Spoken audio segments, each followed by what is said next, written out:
बिस्मिल्लाहिर्रहमानिर्रहीम अस्सलाम वालेकुम। सुप्रीम कोर्ट ऑफ पाकिस्तान से मैं हूं इब्रार हुसैन अस्तूरी। नाज़रीन, सुप्रीम कोर्ट में बड़े अरसे बाद इमरान खान के 13 मुकदमात की हैरान कुन समात का अहवाल आज आपके सामने रखने जा रहा हूँ।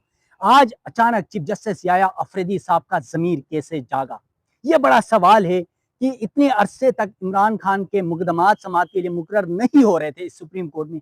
आखिर ऐसी क्या वजह हुई कि सुप्रीम कोर्ट में इमरान खान के एक साथ 13 मुकदमात समात के लिए मुकर्रर हुए और 13 मुकदमात की समात 13 मिनट में कंप्लीट हुई।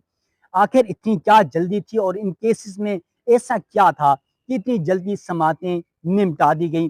कुछ मुकदमात में इमरान खान को फ़ायदा ज़रूर हो सकता है, लेकिन बहुत सारे मुकदमात ऐसे थे जो गैर मौसर हो चुके थे, ख़त्म हो चुके थे। अब वो ज़रूरत ही नहीं थी उन केसेस का। ना इमरान खान को उन केसेस का 1% का फ़ायदा है, ना हुकूमत को 1% का फ़ायदा है, क्योंकि जिन मुकदमात के चक्कर में वो सुप्रीम कोर्ट आए हुए थे और इस अरसे में सुप्रीम कोर्ट सोई रही, चीफ जस्टिस याया अफरीदी साहब सोए रहे। अब वो जब जागे हैं तो वो केसेस गैर मौसर हो चुके थे। आज के इन 13 मुकदमात का अहवाल आपके सामने रखने जा रहा हूँ, लेकिन इसके साथ साथ ये भी आपके सामने रखूंगा इस व्लॉग में कि आखिर ये केसेस क्यों कैसे लगाए गए और इमरान खान साहब को ये सब कुछ कैसे याद आया। अब साइफर केस है, आपको पता है। इसके अलावा बहुत सारे मुकदमात हैं जिसमें इमरान खान के हवाले से बहुत सारी कंट्रोवर्सीज मौजूद थी। अब इमरान खान के इन 13 मुकदमात में आज समात चीफ जस्टिस याया अफरीदी की सरबराही में 2 रुकनी बेंच ने करनी थी। अब इस बेंच में नाज़रीन आपको ये बता दूं कि चीफ जस्टिस याया अफरीदी के साथ जस्टिस शाहिद बिलाल हसन शामिल थे। अब इन दोनों जजेस की जानिब से जो है खास बात ये थी कि एक तो इन मुकदमात में बहुत सारे ऐसे मुकदमात हैं जिनमें निचली अदालतों में, हाई कोर्ट्स में 2 रुकनी बेंचेस सुन चुके हैं या उस पर फैसले दे चुके हैं। अब 2 रुकनी बेंचेस के फैसले सुप्रीम कोर्ट में ही 2 रुकनी बेंचेस सुन ही नहीं सुन सकता। लेकिन उसके बावजूद चीफ जस्टिस याया अफरीदी साहब के कारनामे तो देखें कि अपने बेंच में लगा दिया आज 2 रुकनी बेंच के सामने, और फिर कुछ मुकदमात में नोटिस हुआ और कुछ मुकदमात गैर मौसर होने की बुनियाद पर खारिज हो गए, और एक मुकदमा जो इंतहाई अहम, जो कल के लिए मुलतवी किया गया है, वो मुकदमा था। चीफ जस्टिस साहब ने जब मुकदमात के हवाले से डिस्कशन शुरू की तो लतीफ़ खोसा जो पीटीआई के मेंबर असम्बली भी हैं, वकील भी हैं, इमरान खान बुशरा बीबी के बड़े मुकदमात पर पैरवी भी करते हैं, आज बड़ी वकला की टीम सुप्रीम कोर्ट के अंदर मौजूद थी, तो उसमें से लतीफ़ खोसा साहब आए। लतीफ़ खोसा साहब ने चीफ जस्टिस याया अफरीदी साहब से कहा कि इतने मुकदमात हैं इमरान खान के, वो तोशा खाना का केस है, इसके अलावा साइफर केस है, इसके अलावा पंजाब हुकूमत की, वफाकी हुकूमत की अपीलें हैं। तो इन तमाम तर केसेस में इमरान खान से मशावरत भी करनी है, उनसे राय भी लेनी है, क्योंकि वो उनके क्लाइंट है। क्लाइंट की से मशावरत के बगैर वो आर्गू नहीं करेंगे या नहीं कर सकते। तो इसलिए आज ही वकला को या मुझे इमरान खान से मिलने की इजाज़त दें, मैं आज ही मिल लेता हूँ। ये लतीफ़ खोसा साहब ने चीफ जस्टिस याया अफरीदी साहब के सामने अपनी इस्तदा रखी। लेकिन याया अफरीदी साहब, आपको पता है कि वो तो, उनकी तो ये कोशिश थी, आए बाएँ शाये करते रहे, और ये कोशिश रही कि इन मुकदमात को वो मुलतवी करें या फिर इन मुकदमात को गैर मौसर होने का बुनियाद बनाकर खारिज कर दें। और इनमें से बहुत सारे मुकदमात हुए जिसमें जज हमयूं साहब का एक फैसला था तोशा खाना केस में अबूरी हुक्मनामे के खिलाफ, लेकिन उसके बाद उस केस का फिर मुकम्मल केस का फैसला आया, फिर वो हाई कोर्ट चला गया और हाई कोर्ट में शायद इस वक्त भी पेंडिंग है तोशा खाना केस। तो उस बुनियाद पर जब वो केस डिसाइड हो गया, तो फिर जो अबूरी हुक्मनामा था उसकी तो कोई हैसियत नहीं रहती थी, तो उसके खिलाफ अपीलें भी अब एक अरसे तक चीफ जस्टिस याया अफरीदी साहब चीफ जस्टिस हैं सुप्रीम कोर्ट में जेर इल्तवा रही। जिस वक्त इन मुकदमात को लगाना चाहिए था उस वक्त तो नहीं लगाया चीफ जस्टिस साहब ने, लेकिन आज 13 मुकदमात एक साल लगा दिए। अब लतीफ़ खोसा साहब ने कहा कि इमरान खान से मुलाकात की इजाज़त दें। चीफ जस्टिस याया अफरीदी साहब बार बार उनको इनकार करने की या उनको इधर उधर के जो है वो रिमार्क के जरिए कोशिश करते रहे कि इस बात से उनको हटा दें, लेकिन लतीफ़ खोसा साहब भी बज़िद थे कि इमरान खान से मुशावरत करनी है, हर सूरत उनकी मुलाकात होनी चाहिए वकला टीम के साथ। फिर चीफ जस्टिस साहब ने कहा, फिर इसलिए लिए इसके में 2-3 चीज़ें अहम हैं। उन्होंने कहा एक तो इस केस का हवाले से कि क्या ये केस जो है वो दायरे इख्तियार में आता है नहीं आता, ये भी देखना होगा, और इसके अलावा इस केस के हवाले से चीफ जस्टिस साहब ने कहा कि हुकूमत से भी पूछना पड़ेगा, हुकूमत की भी राय लेनी पड़ेगी, हुकूमत से भी जवाब मांगना पड़ेगा। तो लतीफ़ खोसा ने कहा ठीक है, आप हुकूमत से भी जवाब ले लें, आज ही मैं तैयार हूँ इस केस की समाअत के लिए आप आज ही बुला लें। चीफ जस्टिस साहब ने कहा हम कल कर लेते हैं, तो उस पर फिर लतीफ़ खोसा ने भी कहा ठीक है कल कर लें।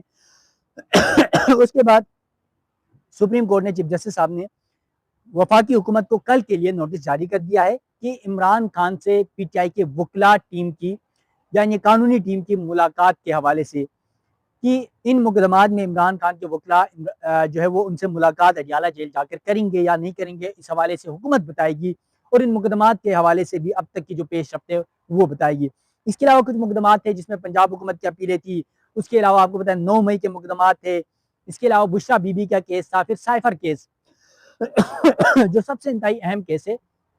इस केस में इमरान खान और बुशरा बीबी को आपको याद हो तो ट्रायल कोर्ट से सजाएं हुई थी, शायद 14-14 साल की सजाएं हुई थी आपको याद हो तो, और इसी तरह जुर्माना भी हुआ था। उसके बाद वो मुकदमा ट्रायल कोर्ट के बाद हाई कोर्ट आया और उस वक्त के चीफ जस्टिस आमिर फारूक साहब हुआ करते थे, अब वो सुप्रीम कोर्ट में जज बन गए। तो उनके दौर में इन अपीलों पर फैसला हुआ और इमरान खान इसके अलावा शाह महमूद कुरैशी वो साइफर केस में बरी हुई, एक्विटल हुई उनकी।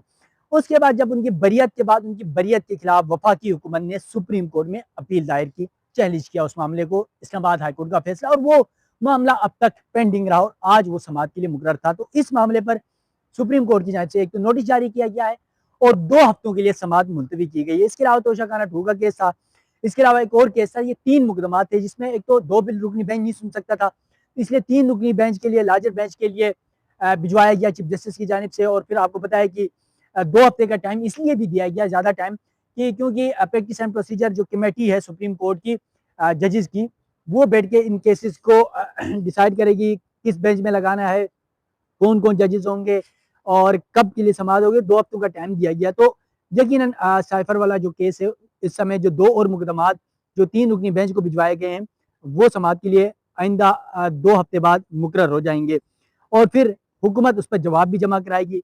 पंजाब हुकूमत भी वफाकी हुकूमत से भी इन मुकदमात में जवाब मांगा गया है। इसके अलावा 9 मई के मुकदमात थे पंजाब में, उस पर भी वफाकी हुकूमत की जानिब से जो पंजाब हुकूमत की जानिब से क्योंकि लाहौर हाईकोर्ट का में कुछ दरख्वास्तें पेंडिंग हैं, तो इस हवाले से प्रोसिक्यूशन जो है, हुकूमती वकील जो है पंजाब हुकूमत की, उनकी जानिब से ये कहा गया है कि वो जवाब जमा कराएंगे, वो डिटेल जमा कराएंगे, तफसील जमा कराएंगे वो 1-2 दिन में। तो वो तफसीलात भी 1-2 दिन में जमा हो जाएगी। अब इस तमाम तर सूरत हाल में याया अफरीदी साहब ने ये मुकदमात, क्योंकि 13 मुकदमात को निपटाने में सिर्फ 13 मिनट से ज़्यादा का टाइम नहीं लगा और ऐसा लग रहा था चीफ जस्टिस याया अफरीदी साहब कहीं भागे जा रहे हैं। और क्योंकि मुकदमात वैसे भी इतने लंबे होने भी नहीं थे, उसकी वजह ये थी कि नोटिस होने थे और नोटिस हो गए, जो गैर मौसर थे वो निपटा दिए गए, खारिज कर दिए गए। और फिर कल का दिन इंतहाई अहम होगा। इमरान खान के वकला को मुलाकात के हवाले से जो दरख्वास्त की गई है लतीफ़ खोसा साहब की जानिब से, क्या कल इमरान खान से पीटीआई के वकला को मुलाकात की supreme court chief justice Yahya Afridi साहब इजाज़त देते हैं या नहीं देते। अब इस मामले के अंदर बहुत कयास रायां गुज़िश्ता रोज़ से चल रही हैं कि आखिर इमरान खान के इतने मुकदमात ये अचानक लगे क्यों। आपको याद हो तो गुज़िश्ता 2 हफ्तों से सुप्रीम कोर्ट के बाहर यहाँ सामने ही, जहाँ पर मैं इस वक्त मौजूद हूँ, यहाँ पर पीटीआई के जानिब से एहतजाज किया गया, पीटीआई क़यादत की जानिब से। पहले दिन आपको याद हो वज़ीर आला खैबर पख्तूनख्वा सुहेल अफरीदी साहब यहाँ पर आए, वहाँ पर उनके MPAs वगैरह आए थे, राजा नासिर अब्बास जाफरी साहब यहाँ पर थे, सलमान अकरम राजा साहब, लतीफ़ खोसा साहब उस दिन यहाँ पर मौजूद थे और उन्होंने एहतजाज किया। और उस वक्त ये मामला था कि जो पिम्स में इमरान खान की के टेस्ट करवाए गए थे, आँख का जो मसला था, उनकी आँख की चेकअप का, तो उसकी रिपोर्ट के हवाले से उन्होंने कहा था। तो उस दिन पीटीआई ने यहाँ बाहर एहतजाज किया, वो यहाँ पर मौजूद थे। वज़ीर आला खैबर पख्तूनख्वा सुहेल अफरीदी साहब खुद यहाँ पर फुटपाथ पे बैठे रहे तकरीबन 4-3-5 घंटे। उसके बाद उस दौरान लतीफ़ खोसा और बैरिस्टर सलमान की अटॉर्नी जनरल मंसूर उस्मान ऐवान से मुलाकात हुई। उसके बाद जो सुप्रीम कोर्ट के रजिस्ट्रार हैं उनसे मुलाकात हुई और चीफ जस्टिस को पैगाम भिजवाया गया और कहा गया कि इमरान खान की जो मेडिकल रिपोर्ट है आंखों के चेकअप के हवाले से पिन से उनकी एहल खान को, उनके वकला को, उनके डॉक्टर्स को दिया जाए, ये सुप्रीम कोर्ट चीफ जस्टिस से रिक्वेस्ट की गई। अब उस पर चीफ जस्टिस से उनकी मुलाकात हुई। चीफ जस्टिस ने कहा कि इस मामले को तो मैं कुछ नहीं कर सकता, ये मामला हुकूमत ने देखना होता है क्योंकि हुकूमत के इख्तियार पर है। तो अटॉर्नी जनरल मंसूर उस्मान ऐवान साहब ने कहा था कि वो हुकूमत से बातचीत करके फिर बताएंगे। तो उसके बाद ये मामला प्रोसीजर आगे चलता रहा। फिर दूसरी बार फिर पीटीआई के जो वकला, पीटीआई के एमएनएज, एमपीएस सुप्रीम कोर्ट के बाहर आया और उस दिन फिर मुलाकात हुई चीफ जस्टिस साहब से। बैरिस्टर सलमान अकरम राजा, बैरिस्टर लतीफ़ खोसा साहब एडवोकेट, वो यहाँ पर मौजूद थे। इसके अलावा बैरिस्टर गौर अली खान थे, अली जफर, ये सारे थे। तो इन 3 वकला ने इनकी मुलाकात की चीफ जस्टिस साहब से और उस मुलाकात में फिर वहीं इमरान खान की रिपोर्ट्स के हवाले से उनसे चीफ जस्टिस से रिक्वेस्ट की गई कि ये रिपोर्ट्स उनको दी जाए और फिर साथ साथ मुकदमात का भी कहा गया कि इमरान खान के कई मुकदमात सुप्रीम कोर्ट में जेर इल्तवा हैं और यहाँ पर एक अरसे से इमरान खान के मुकदमात की सुप्रीम कोर्ट में समाअत के लिए मुकर्रर नहीं की जा रही है। कुछ मुकदमात में खासतौर पर जो मेडिकल रिपोर्ट है उसके हवाले से चीफ जस्टिस याया अफरीदी ने तो पीटीआई की क़यादत को, वकला को ये बावर कराया कि अब उनके पास ये इख्तियार नहीं है कि वो उनको ये जो मेडिकल रिपोर्ट है वो उनके कहने पर या उनके कोई दायरे समाअत उनके पास हो तो वो दे दें, क्योंकि एक तो ये हुकूमत का इख्तियार है और दूसरा फिर भी अगर आपको मामला मसला है तो ये सामने वाली अदालत है। 175 के तहत आप वफाकी आईनी अदालत में दरख्वास्त दायर करें और ये कह दें कि हुकूमत को ये हुक्म दिया जाए, वफाकी आईनी अदालत से ये रिक्वेस्ट की जाए पीटीआई की जानिब से कि इमरान खान की जो मेडिकल रिपोर्ट्स हैं वो दी जाए। उसके बाद चीफ जस्टिस ने कहा कि मेरे मुतल्लिक यहाँ से जो चीज़ें हैं वो आप बताएं। तो फिर पीटीआई वकला लतीफ़ खोसा या बैरिस्टर सलमान अकरम राजा, बैरिस्टर गौर ने कहा कि आपके पास भी बहुत सारे मुकदमात जेर समाअत हैं, उनको समाअत के लिए मुकर्रर करें। चीफ जस्टिस साहब ने फिर तमाम मुकदमात आपको बताया, उनको यकीन दहानी कराई कि जो पीटीआई के इमरान खान के या बुशरा बीबी के जो केसेस यहाँ पर हैं वो समाअत के लिए मुकर्रर करने की कोशिश करेंगे और वो सारे डिटेल्स निकाल कर। फिर हुआ क्या, 13 मुकदमात निकाले गए और 13 मुकदमात समाअत के लिए 2 दिन पहले फिक्स किए गए आज की तारीख के लिए। सप्लीमेंट्री समाअत की और 13 मुकदमात की जिस तरह मैंने फहरिस्त आपके सामने रखी, 13 मुकदमात के लिए सिर्फ 13 मिनट लगे हैं और इस तमाम तरह मामले के अंदर कुछ बर्फ पिघली नजर आई और चीफ जस्टिस याया अफरीदी साहब इस पूरे प्रोसेस के अंदर थोड़ा सा मतलब एक बैक फुट पे चले गए हैं जब से वफाकी आईनी अदालत बन गई है। अब वो कर भी कुछ नहीं सकते लेकिन करना भी बहुत कुछ चाहते हैं और अगर बहुत कुछ करना चाहेंगे तो फिर उनके पर काट दिए जाएंगे। पर तो वैसे भी काट दिए गए हैं, अब सिर्फ चीफ जस्टिस ऑफ पाकिस्तान का एक ओहदा उनके पास रह गया है। बाकी जो अहम मुकदमात थे, आईनी मुकदमात थे, वो वफाकी आईनी अदालत यहाँ सामने बन चुकी है शरीयत कोर्ट में, ये बिल्डिंग में, वहाँ पर जा चुके हैं। तो चीफ जस्टिस याया अफरीदी साहब के पास ऐसा कोई इख्तियार नहीं, जो मुकदमात उनके पास आए थे ये लगा दिया। अब इनमें से भी बहुत सारे वो केसेस हैं जो हुकूमत के हैं, पंजाब हुकूमत के हैं, वफाकी हुकूमत के हैं। अब इसमें एक और केस है जिसमें इमरान खान और शहबाज शरीफ साहब का मुकदमा है, वो हत्या इज्जत का दावा था।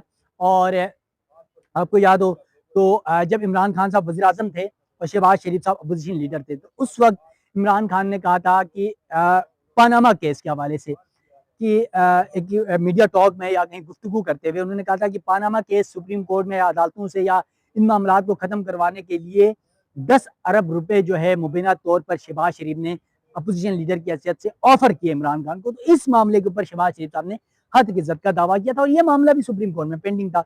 आज उस पर भी समाअत हुई और उस पर भी पंजाब हुकूमत से रिपोर्ट जो मांगी गई है सुप्रीम कोर्ट की जानिब से और इस पर तमाम तफसीलात आएंगी। तो ये मुकदमात 2 हफ्तों के लिए मुलतवी किए गए और कल का दिन फिर एक बार पीटीआई के लिए, इमरान खान के लिए इंतहाई अहम होगा सुप्रीम कोर्ट में, क्योंकि इमरान खान के जो वकला हैं उनकी मुलाकात क्या सुप्रीम कोर्ट या चीफ जस्टिस याया अफरीदी साहब कोई अहकामात दे सकते हैं, कोई हुक्म दे सकते हैं कि इमरान खान के वकला उनसे जाके इन मुकदमात के हवाले से मुशावरत करें, मुलाकात करें। बदकिस्मती इस्लामाबाद हाईकोर्ट के कई फैसले मौजूद होने के बावजूद वकला की मुलाकातें नहीं हो रही। पीटीआई की क़यादत, पीटीआई की फैमिली, इमरान खान की फैमिली, इमरान खान के वकला, इमरान खान के रहनुमा, पीटीआई के रहनुमा रोज इस बात पर एहतजाज कर रहे हैं, रोज इस बात का रोना पीटना है कि इमरान खान से मुलाकात नहीं कराने दी जा रही। तो देखना यह है कि कल का दिन सुप्रीम कोर्ट में इंतहाई अहम होगा कि चीफ जस्टिस याया अफरीदी साहब क्या पीटीआई के वकला को इमरान खान से मुलाकात की इजाज़त देते हैं या नहीं देते हैं। तो नाज़रीन, सुप्रीम कोर्ट से या पाकिस्तान के अदलिया के हवाले से या पाकिस्तान के सियासी मैदान से मज़ीद जो भी डेवलपमेंट्स होगी वो आप नाज़रीन के सामने वक्तन फ़क्तन रखता रहूँगा। मुझे दीजिएगा इजाज़त। अल्लाह हाफिज़।